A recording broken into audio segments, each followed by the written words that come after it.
Hi guys, welcome back sa ating vlog. Ito nga pala yung aquascaping nating tub. Kaso yung paso yan, nakikita nyo napakalaki na ngayon dahil yung una ay nahulugan ng papayas dahil sa kabila may papaya, tapos nahulugan, nabasag. Plastic lang kasi yan, pero ngayon babasagin na, tsaka marami na yung plants. Ayan naman yung tub, nilagyan ko ng aqua soil at para i-cycle yung tubig. Yan naman, at yan ang ating HBRRT. Medyo madilim na dahil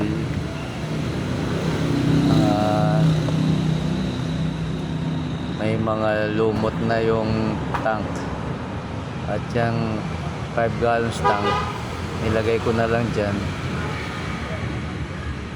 At yan pala yung mga update natin sa mga fish.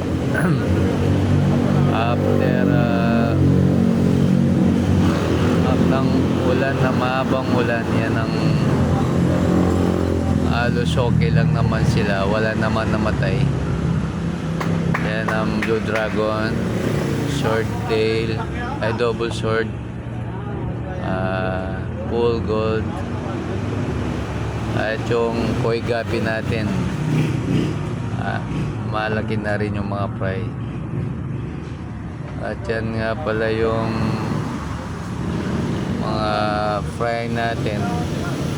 Hanggang ngayon hindi ko pa nalipat, nasa 10 gallons container pa. Diyan muna sila, tsaka natin nilipat ulit sa mas malaking lalagyan. Ayan ang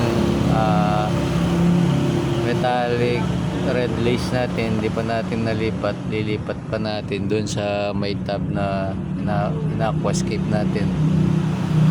Ayan ang black white, mga natin yan, mga fry. Hindi natin nakikita pero may mga fry na yan. Feathered, metallic red lace.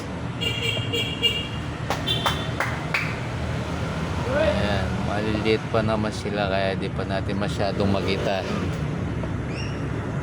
Na metallic red lace meron na rin dyan. Ayan ang HBRRT natin. At dyan nagtatapos ang ating